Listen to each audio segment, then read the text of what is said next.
नमस्कार,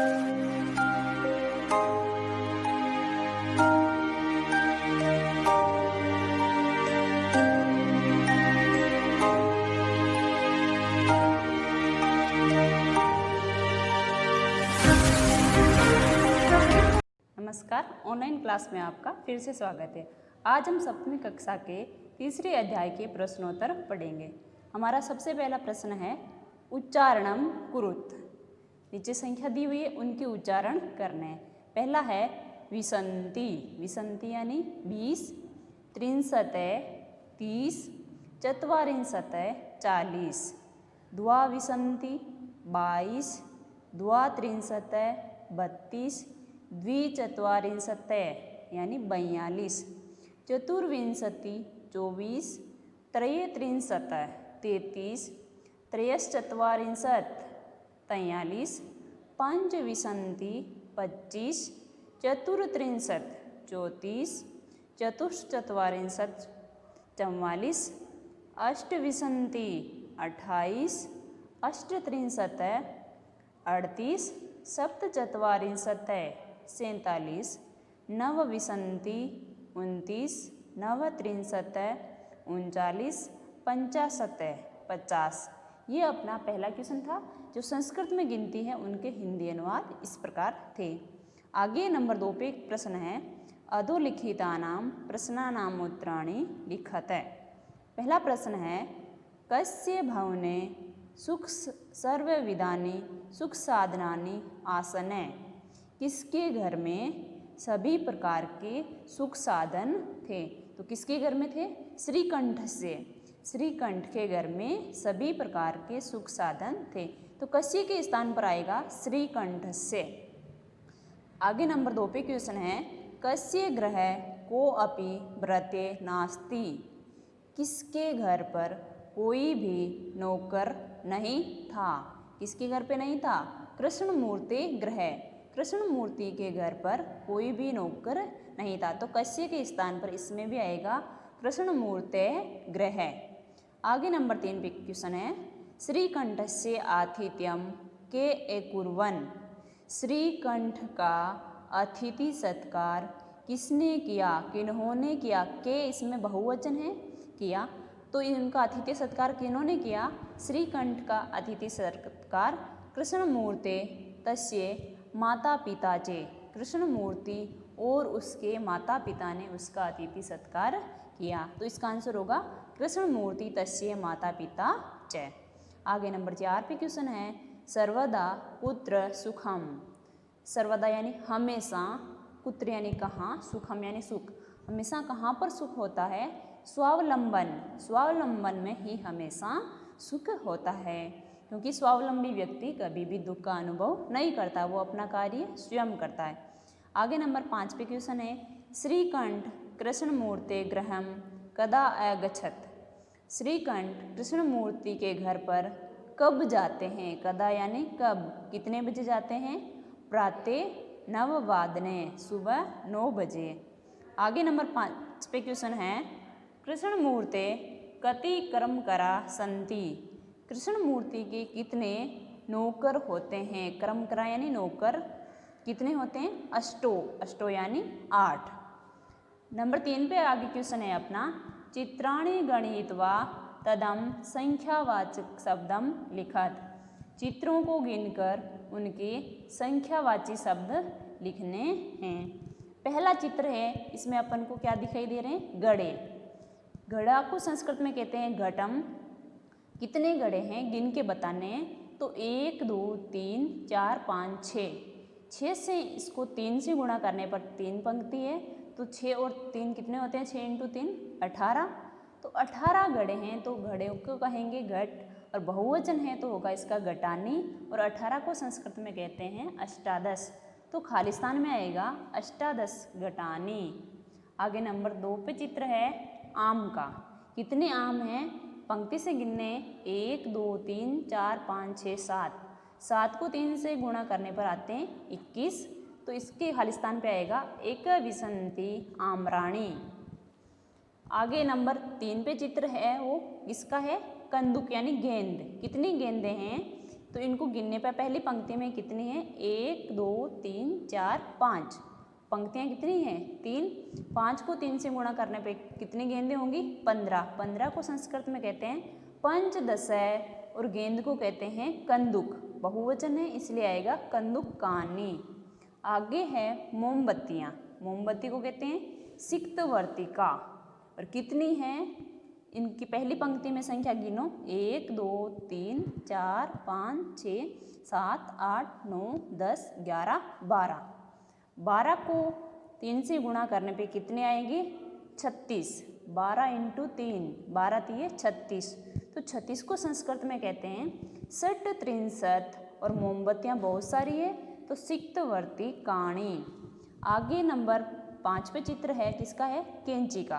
कैंची को संस्कृत में कहते हैं कर्तरिका। कितनी है? पहली पंक्ति में गिननी है। 1 2 3 4 5 6। 6 कैंचियों की पंक्तियाँ कितनी है? 4 है। तो 6 को 4 से गुणा करने पे आएंगे 24।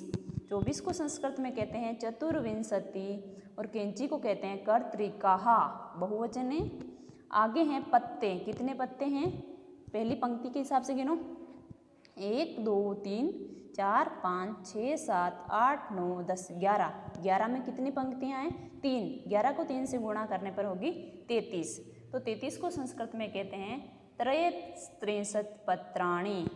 आगे नंबर 4 पे क्वेश्चन है मंजूषात् अंकानां कृते पदानि चिनुत। यानी मंजूषा में जो पद दिए गए हैं, कोष्टक में जो पद दिए गए हैं उनको चुन करके गिनती को भरना है। सबसे नंबर 1 पे क्या दिया हुआ है? 28। 28 को संस्कृत में क्या कहते हैं? अष्टविंशति। आगे नंबर 2 पे हैं 27। उसमें कौन सा ऑप्शन भरना है? सप्तविंशति। नंबर 3 पे है 30। 30 में क्या आएगा? त्रिंशतय। 31 में आएगा एके त्रिंशतय। आगे हैं 24, उसको कहेंगे चतुर्विंशति। 40 चत्वारिंशतय। और 50 को पंचाशतः। नंबर 5 पे क्वेश्चन है चित्रं दृष्ट्वा मंजूषात् पदानि च प्रयुज्य वाक्यानि रचयत। चित्र को देखकर कोष्टक में से मंजूषा यानी कोष्टक में जो वाक्य दिए गए हैं, शब्द हैं, उनसे क्या बनाने हैं? वाक्यों का निर्माण करना है। पहले चित्र में क्या हो रहा है? देखो, किसान हल चला रहा है। एक किसान है, दूसरे में 2 किसान हैं खुदाई कर रहे हैं, और तीसरे में बहुत सारे किसान हैं, 2 से अधिक है, वो क्या कर रहे हैं? खेती कर रहे हैं।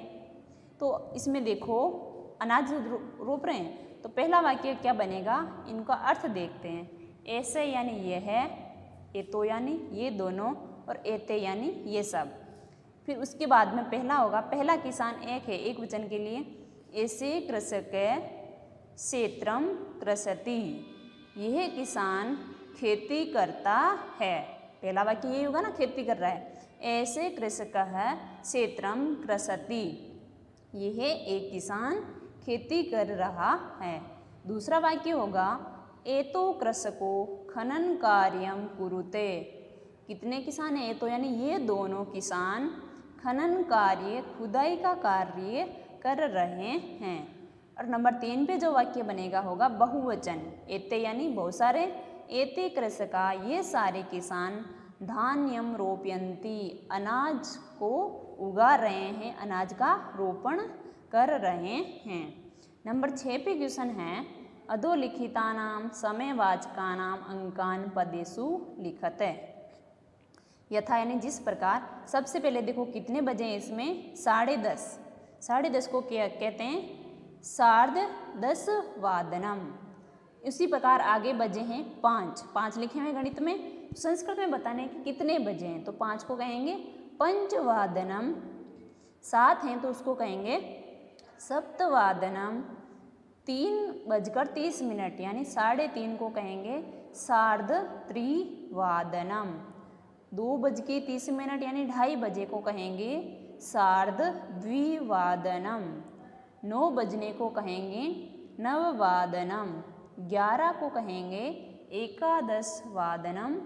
12:30 को कहेंगे सार्ध-द्वादश वादनम यानी 12:30 बजे।